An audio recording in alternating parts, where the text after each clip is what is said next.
embrace every day, embrace every doorway, embrace every step on that road less traveled with the wings of compassion and wisdom, and knowing that you are held.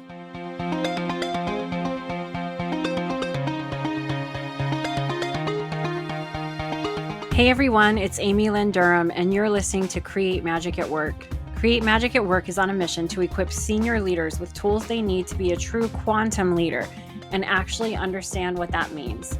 Improve employee engagement, retain top talent, and transform your workplace culture to have less drama and stress. So let's start making magic.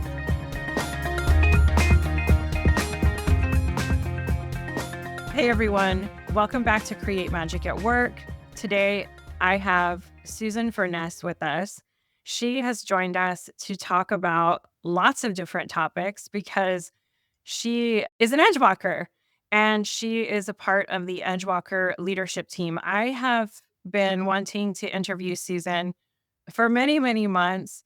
And as you all know, life can get in the way of that sometimes. So I'm really excited that she's sitting here with us today and that she's going to share some of her wisdom to the Magic listeners. Susan, welcome to Create Magic at Work. Amy, hello, and hello everybody that's listening. Yeah, thanks for joining us. Is there anything else you want to share about yourself with the listeners to get to know you a little bit more? Well, thank you very much. I mean, I know you mentioned that I'm considered a bit unconventional or alternative as a strategist and a communication strategist at that. I'm also, a little bit more confusing to myself and others as well. I sort of got to that sort of era in business and life where I'm finding I'm a little bit of a multi-hyphenate. And the multi-hyphenate phrase I actually nicked or stole. Nicked is a good London word. I'm from London. Nicked from one of our edgewalkers, Sandra Barkman, who is, of course, an actor. And Amy, I mean, actors are allowed to say they're multi-hyphenates. In fact, we want them to be able to sing, to dance, to act, to write, to build sets, to produce and direct. But, when it comes to the boardroom and business, being a bit of a multi-hyphenate in business can actually disturb those that you're talking to rather than help them feel more comfortable. So in that appreciation, because of course we're there, aren't we, as coaches, as on the leading edge of change, to make people feel comfortable and safe in the space, not to help them feel even more uncomfortable than the marketplace might already be making them feel. So I'm honing in. I'm honing in after 35 years in the strategic communications space, and in about 4 or 5 years of sort of straddling the intersection of strategy, spirituality, and emerging tech. I'm honing into what I'm calling authorship, or indeed ghostwriting. So, Amy, instead of ghostwriting news releases and publicity for clients over the years and integrating that at every stop since 2008 with Edgewalker vocabulary and glossary, I'm now hoping to work with leaders who are really needing to write a book and put that book in the world because the world really needs to hear them. So thank you for asking. Yeah. Wow. That's a lot. So the first thing that came up for me as you were sharing, and we've had Sandra on the show quite a bit, by the way. So some longtime listeners will be familiar with her and her work. We talked about anger quite a bit and being angry as a leader. We kind of uncovered those layers. But one thing that I think came up for me as you were sharing, there's a lot of talk about people not feeling like they can be their authentic selves at work. And I think part of that is a lot of us are multi-hyphenate. And maybe we're compartmentalizing who we are when we show up. And I'm wondering what your thoughts are with this. You said 35 years later, here I am, and here is all of me. What does that feel like? And what are your thoughts on the compartmentalizing piece I mentioned? Yeah, well, thank you so much for honing in on that and bringing it in, because you've actually given me a new conscious thought. I realized that as a communications strategist, leading large PR and brand firms over the years, I mean, large in their times, because I know the headcount goes much greater these days. But, at its top end, I had a team of 48 and working in public relations and brand building for new market entry clients into Arabia. So we're talking not the too distant past, way up until 2017. And of course, an agency or a consultancy or the firm, the business, the company is often requested to be a multi-hyphenate. So now let's think about the multi-hyphenate corporate. I mean, we don't go into the grocery store expecting just one thing. We want a multi-hyphenate of goods and products and services. And so you've made me realize that as a leader, or if you like, and I'm meaning this in the nicest sense, the conductor of the orchestra, indeed the team were the instruments of being multi-hyphenate instruments. And they were brilliant at everything that they could do. And they would, do it in such dance and such synchronicity. I suppose because hopefully I was a good conductor and a good leader. However, now that I've blessed my career goodbye, which I did on the cusp of 2017-18, to turn towards vocation, and that is where I really wanted to integrate spiritual intelligence and the Edgewalker philosophy of Dr. Judy Neal, that I maybe confused myself and the market by not, realizing that I couldn't play all the instruments. I mean, I can play them, I'm talking the metaphorical instrument, but can I play them if it's just me playing? So thank you so much, Amy. I mean, that's something I'm going to take away for myself. And I'd really, I hope that opens up something for our listeners too. Yeah, every time I talk to you, I'm like, I can totally understand why she's in strategic communications, because you speak so beautifully, or why you were in strategic communications. I can't imagine having you be a ghostwriter for these 8 leaders that you're looking for this year. I mean, the writing is going to be beautiful. So just adding that as a side note, because you're so eloquent. But I want to talk a little bit more. You mentioned spiritual intelligence, and you mentioned the Edgewalker community. And we talk a lot about spiritual intelligence and quantum leadership and the Edgewalker work on the podcast. So longtime listeners will be very familiar with that, and new listeners, I'm sure, will vibe with that. Can you tell us, in the Edgewalker work, you and I are both Edgewalker facilitators, one of the tools that we use is the archetypes of change, and it helps leaders navigate change a little more peacefully, is how I would say that, because I'm kind of combining the spiritual intelligence. How do I have inner peace even under times of stress? And I think change can cause stress for others. I guess this is a 2-part question for you. I'm curious how you modeled that when you went through this change of letting your career go and going into this vocation. And what would your advice be for listeners that might be going through a change right now that feels really difficult for them? Well, thank you so much. I mean, let me try and integrate the two answers, and not saying that it's all the same for everyone. No, I'm not saying, but let me try and integrate that. I mean, here's what I've come to realize, that one of the exciting things about change is it's going to mean growth, isn't it? And of course, if we started the other way and said one of the exciting things about growth is it's going to need change, but actually maybe said that way round, that growth means change, doesn't feel so exciting as when you say change means growth.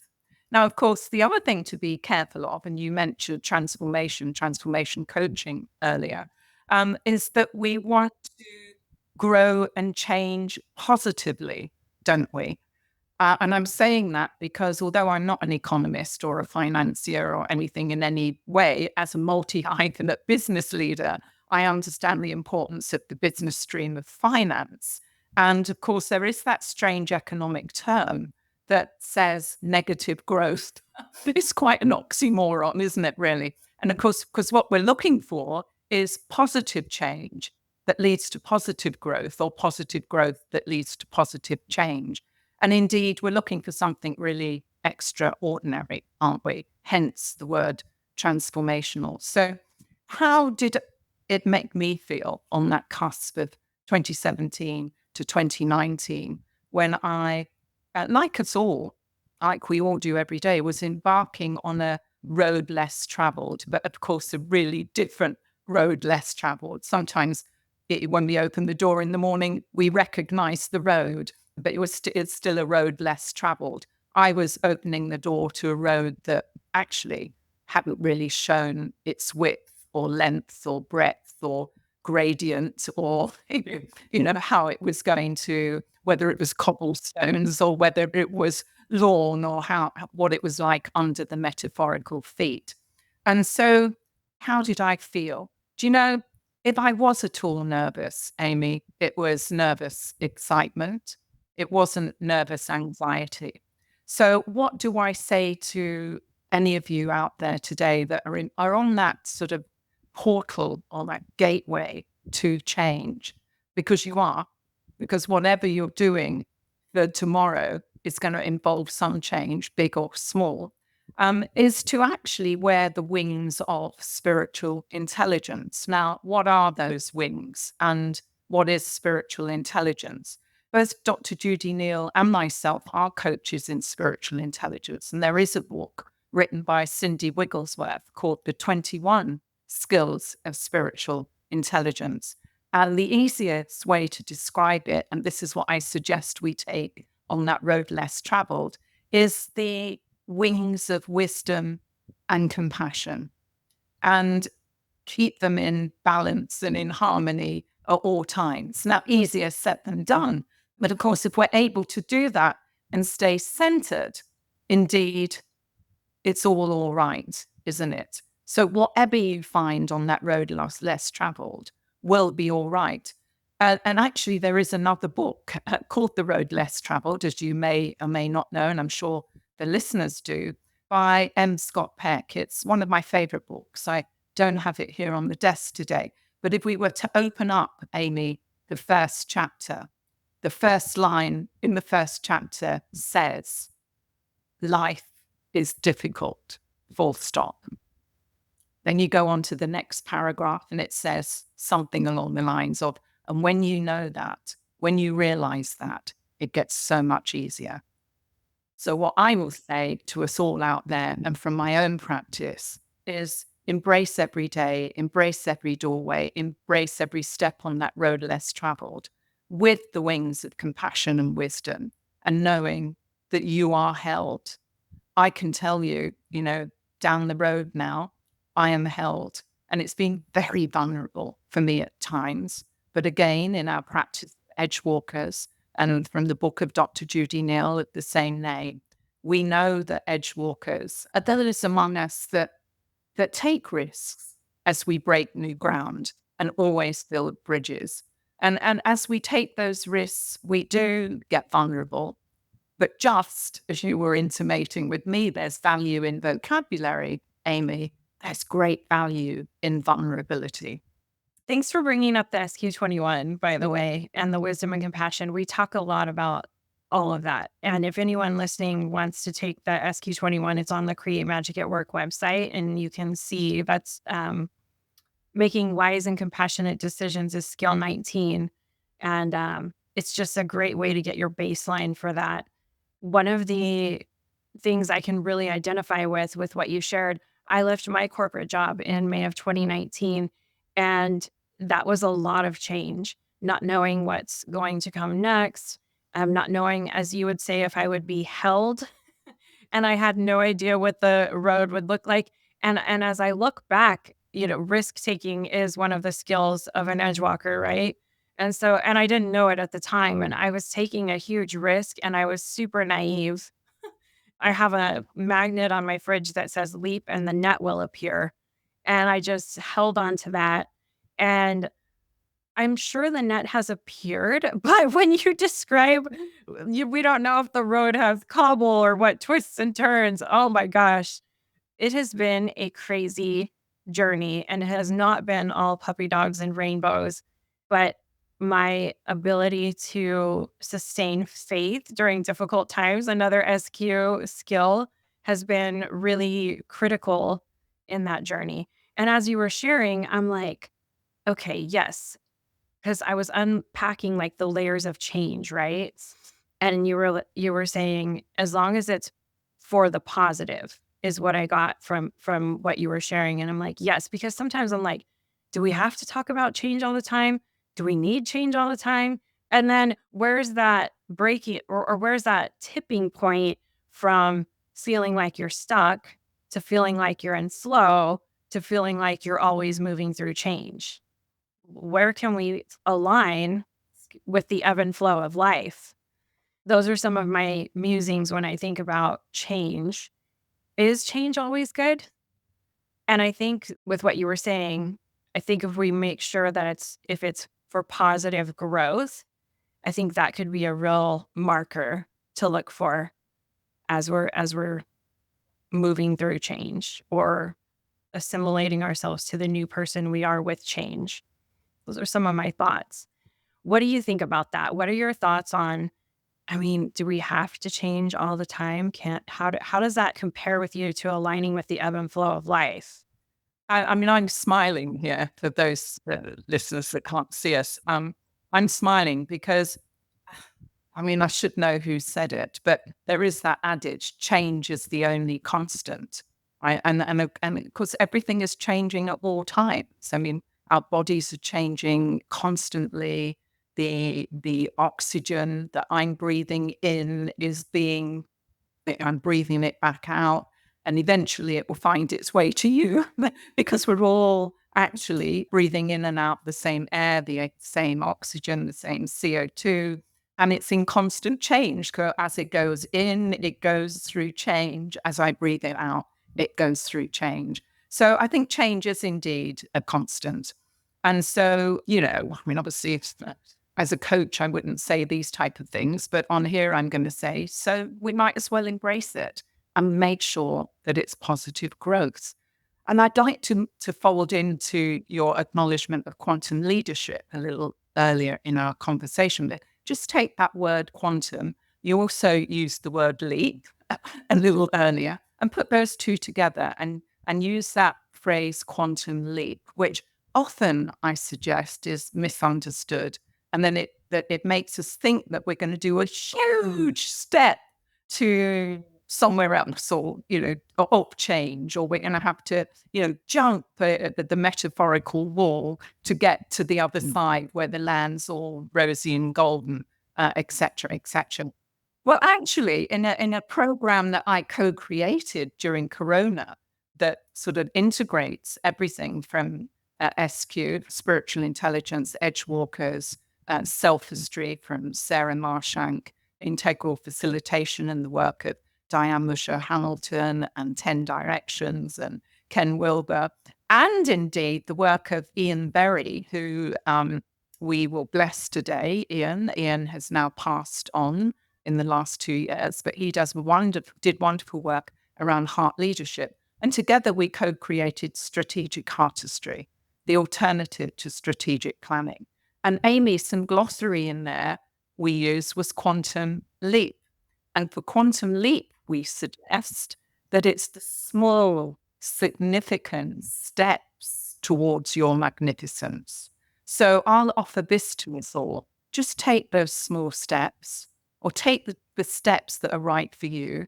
If they are dance steps one day, dance. If they are slow steps another day, take it slow.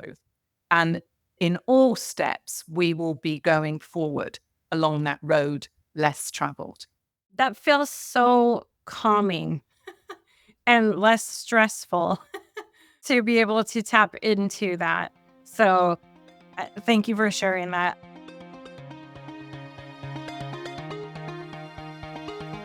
All right, it's time for a fun, playful, quick break. And it's time for you to discover your spiritual intelligence at work. So, over here at Create Magic at Work, we are not just a great podcast. We are an executive coaching firm, a team dedicated to helping leaders like you create healthier, more fulfilling workplaces. Whether it's through private coaching, transformative workshops, or impactful keynotes, we're here to help support your journey to have less drama and stress and more magical moments in your life. So have a little fun. Take our quick quiz in the show notes and see where you stand. Discover your spiritual intelligence at work. Click on the link in the show notes and reach out to us for support if you need it. Sending magic to you. I want to switch gears a little bit because we're recording this towards the end of November. It'll probably air towards the end of December. And I forgot to mention you're in Dubai and I'm in California right now as we're speaking, all the way across the world here. You were part of the Edgewalker Cafe talking about nomadic living about a month ago. And that's been a shift from what I understand in your life. What has it been like? You mentioned the word embrace earlier. What inspired you to embrace a nomadic lifestyle? And how has that transformed your work and life? Well, again, it was something I was committed to at that time of blessing career and embracing vocation or calling, and integrating that into my next era service in the world. So at that time, I actually unleashed my home and my cars and my artworks and everything that I could, not my office and my team. And I set off out into the world, and knowing that I had the corporate base here in Dubai, in the United Arab Emirates, and of course, the digital world was very much part of our being and our doing and our creating. And so I was able to work very much online with the team. However, very quickly, life had other ideas. That road less traveled for my mother was getting much shorter, and she, in her later years, needed support. Now, think of it this way, Amy. Had I not began to write shape at that time, I definitely wouldn't have been able to leave a large team and a large house and everything that goes with it to go and be with my mother for as many months as I was able. So I was able to spend time with my mom and my brother and sister and get her through some really, interesting times in her life that she handled with elegance and grace, I have to say. And fast forward just about 18 months or so later, she actually did pass. And then blow me down, 4 months after that, in came the curious Corona time. And of course, during Corona, nomads or Bedouins, don't forget I'm in Arabia for 43 years, so I often talk that I'm a nomad, I'm a Bedouin, not a nomad, just for the play on words. But, a nomad or a Bedouin had to drop anchor during Corona. We were all called to drop anchor.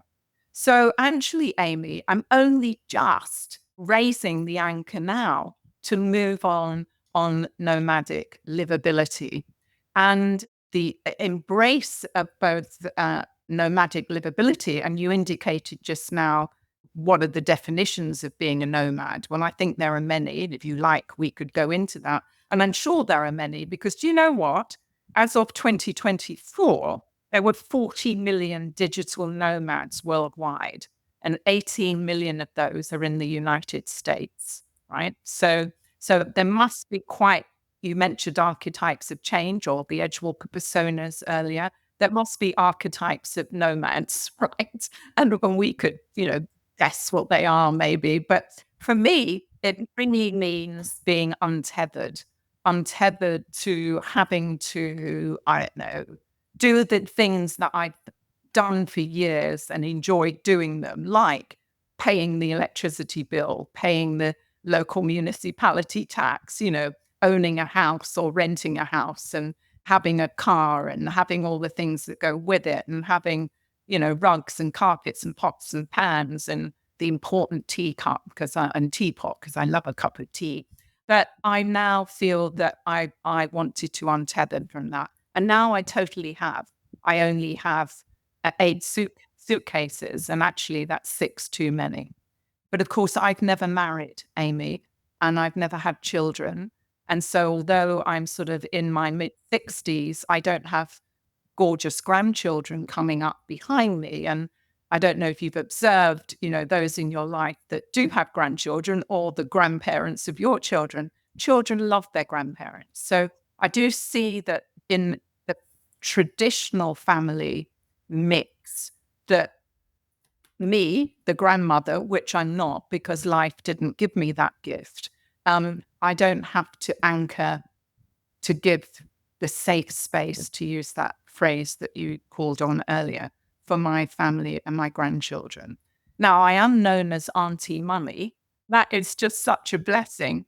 But the road less traveled for me means that I can liberate. I can be liberated. And for me, I feel liberated by being untethered by all of those traditional, I'm all about the capitalist must-haves.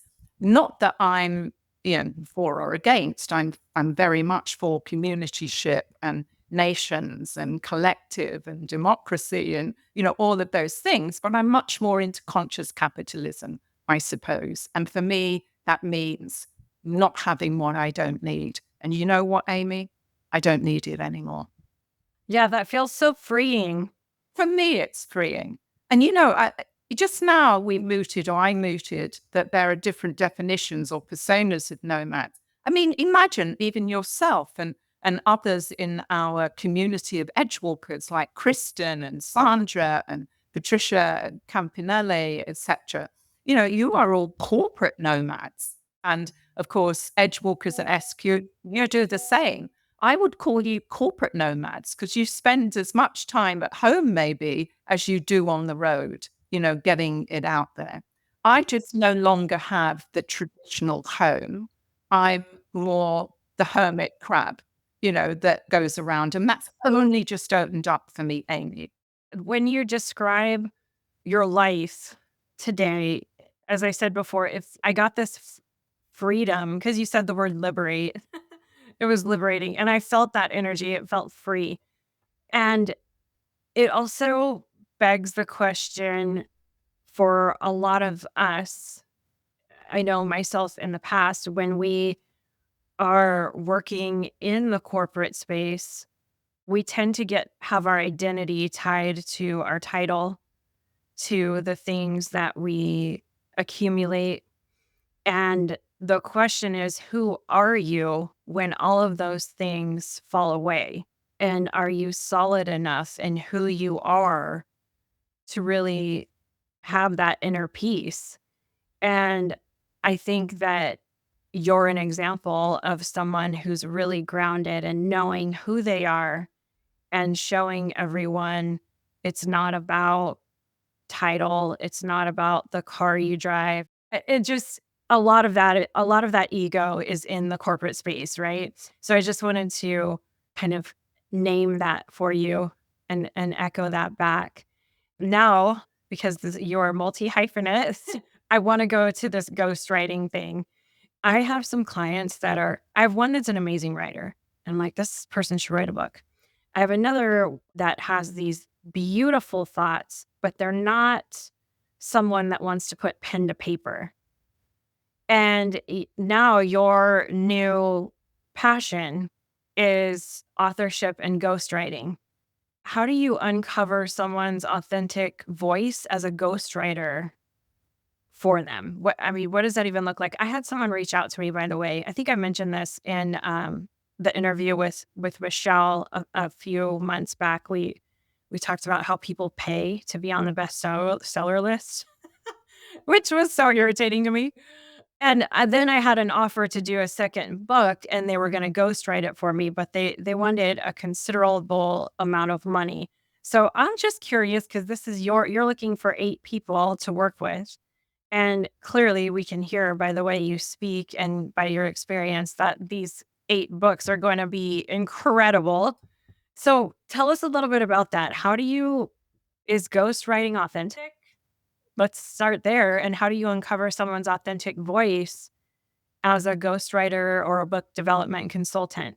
Yeah, well, thank you so much. And of course, not only for spotlighting all of the elements you did in that sort of preamble, that introduction to ghostwriting, but how interesting that I should be entering this at an age when an intelligence that is artificial is in the room, so to speak. And of course, is possibly giving ghostwriting, I'm putting it in inverted commas here, a little bit of a bad name. And particularly in the academic field, when, we've got, gorgeous students, not suggesting anyone, by the way, but, rightly or wrongly prompting their agent to help them write their thesis and their exams and whatever have you. So it's a very good conversation to have. And here's what I would say about it. I would say from the lens of getting useful, helpful information into a world that actually desperately needs to hear us, not a world that needs to be populated with more content so that we become content obese and information starved, but, a world that really does need our knowledge, our insights, our play on experiences, like we're having in our conversation today, Amy. You're posing me some questions, you're opening up my thought, I'm bringing in my lived experience and my reading and my knowledge and my sense of the future, and I'm answering you. When that is useful conversation, then I feel we need to grab it. And you also kindly spotlighted that my career for 35 years plus has been in PR and brand building. And guess what? Myself and that fabulous team, that fabulous orchestra we spoke about all over those years, have been ghostwriting news and articles and brand message hierarchy for global brands and local brands and the leaders of those brands and their executive team and spokespersons and government leaders, etc., for nearly 4 decades. So that's what we do in that sector. In a way, a journalist is capturing your words for the news article, right? And there is another phrase that I have there called brand journalism, the journalism of the brand, but we won't unpick that now. So really all I'm doing now is sort of stripping off a little bit of my multi-hyphenate, coming into something you sort of moved into a little earlier about finding out what it is that really brings you joy. Well, what brings me joy is writing or wordsmithing. And so I've umbrellaed this as authorship. I'm defining authorship, which isn't a new word, of course, as the act of impactful content creation. The act of impactful content creation. And impactful is what it's all about. So let's play with words a little bit for the minute. If we had a new project, BC, before Corona, the vocabulary we might be using is, so Amy, what's our objective for this project? And then when we've sorted the objective out, we might say, well, what's the outcome? What's the tangible outcome? Now, in the era that I'm calling AC, after Corona, from BC to AC, I'd rather use the phrase or the question, so Amy, not what's your objective, but what's the intention? And instead of what's the outcome, what's the impact? And again, stealing a word that we used very early in our conversation, what's the transformational impact or what's the extraordinary impact? So now what I'm feeling that after nearly four decades of helping leaders and brands get their voice out into the world, into the marketplace, I now feel this calling, which a friend of mine, a spiritual intelligence coach called Bernadette Lowe, calls your zone of genius, identifying your zone of genius. And your zone of genius is the talent that brings you true joy, is that my true joy is writing, combined with wordsmithing, like really getting that impactful creation of vocabulary and give you real value to vocabulary, and then creating a glossary that's a real gift to those that are using it and reading it, whether they know they're using it and reading it or not, meaning it becomes so rich and so compelling that you actually just embrace it. And if I could do that for leaders, I suppose now we're talking about fearless leaders, those that really, really have something to say to the world and don't, let's say, a world that desperately needs to hear great voices, not content obesity and information starvation, but great voices. I feel that I want to lead those leaders into authorship. And I'm very happy to be the confidant in the background and use my lived experience as a leader, my lived experience as a communicator, and my ongoing practice as an edge walker and spiritual intelligence coach to bring that into crafting their words out into the world. And so that, if they are procrastinating a little because their ego is out to play for a little bit, or indeed, as most leaders, they just don't have the time. And like currency can be attributed to conversation, I definitely think time is a currency, that then indeed they could engage myself or Michelle. And Michelle, what was Michelle's family name? Michelle Fishering. I loved Michelle. If you're listening, thank you. I loved it. So back to pricing. I mean, think of a consultant. I mean, how much can we, as an agency or as an individual consultant, what's our billable hours? Well, to write a really good book, to ghostwrite it before it even goes to second and third editing could take, for 60,000 words, it could take 10 months to ghostwrite that book. How would we make it authentic? Or, we don't forget we've got our quality of an edgewalker number 3 is integrity. How do we ensure it's full of integrity? That is your words, Amy, that's my ability as a journalist, if you like, in the past, to actually really hear your words and convert them into your words in a book. But also, Amy, to listen to the words not spoken. Listen to the words not spoken. There's often things that you've got there that maybe you're not saying. And my ability, my practice over the years will enable those to come out and be your vocabulary. It sounds like the 8 people that get the gift of working with you to bring their book to life are going to get an amazing experience. And I can't wait to see what comes of this. I hope if someone's listening and they've had something like a fire burning in them that they want to birth some creative project into the world, a message they want to share, that they will reach out to you because they will get a true first class, white glove, authentic experience. And we'll leave it at that. Okay, so I have the Create Magic at Work Journal prompt card deck here, and I'm going to pull a message for everyone today.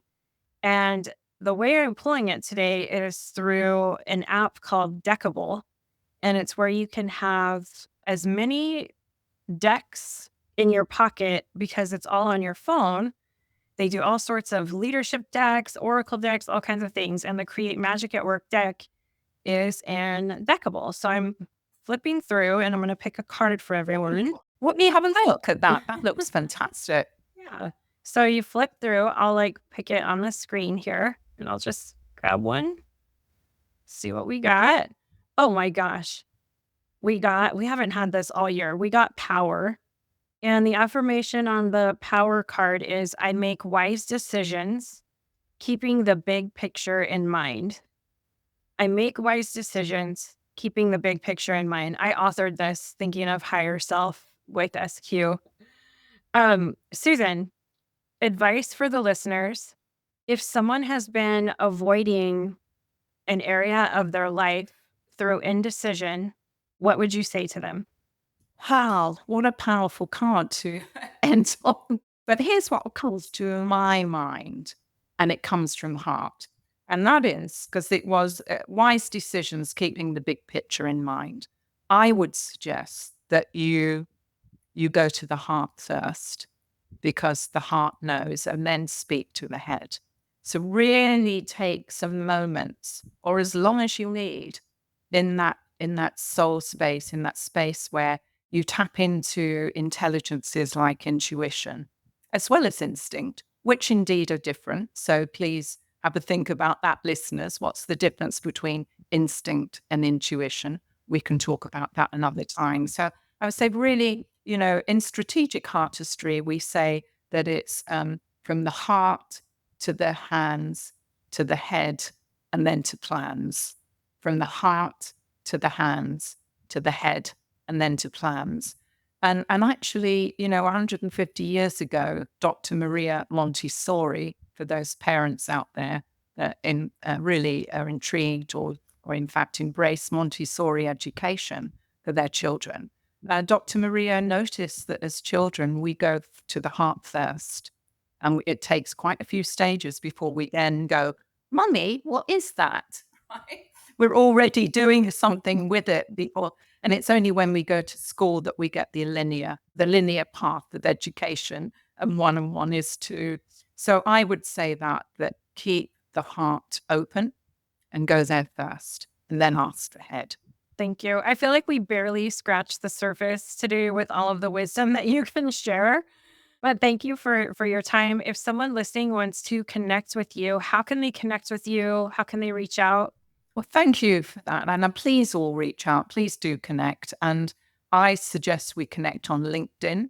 If you're not active, don't worry. Still go in if you've got a profile.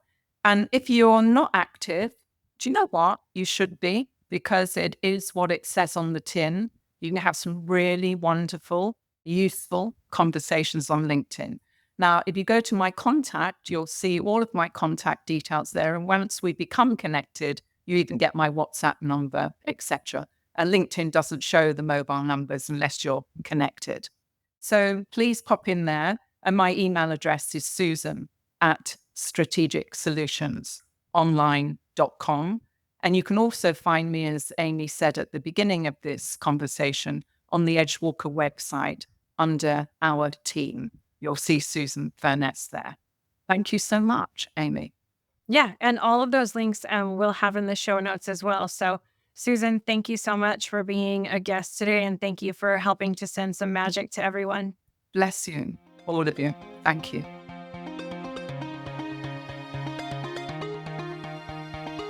I want to thank each and every one of you for coming back every week to listen to a new episode of Create Magic at Work, and really helping to support and advocate for healthy leaders, workplaces, and lives for all of us. If you want any information on how to connect with me, click on the link in the show notes. You'll get access to all of the social media links for Create Magic at Work. Stay following along for more amazing episodes where we help you improve productivity and profitability in the workplace and decrease stress. Sending magic to everyone, and see you next time.